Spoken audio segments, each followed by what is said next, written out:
And when I look at this plate, to me that just wasn't welded all that great. But what I think I'm going to do, and I'm not a professional welder, I'm a backyard welder, but what I'm going to do, and I see there's actually holes in this, I think I'm going to drill that out and put bolts in there too, if I can. You see why they don't, because if you put bolts back here, this won't mesh right, but it's bent anyway. So what's the big deal of a bolt head being there?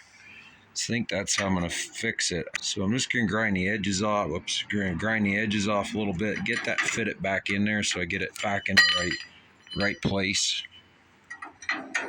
And then we'll just weld it all back together in the same location so we don't mess that up.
As I say, I'm no professional welder, but I think that's pretty darn good. And it should be a lot better than it was. Let that dry good, and I think in those holes, maybe I'll consider putting some bolts in. Maybe I'll even thread it. I know that's a piece of channel, and maybe I'll just see about threading into the channel, or whatever that's called. We'll just drill that out, tap a thread in it, and put a bolt in there too. We'll see how that'll work out, but I think that's done.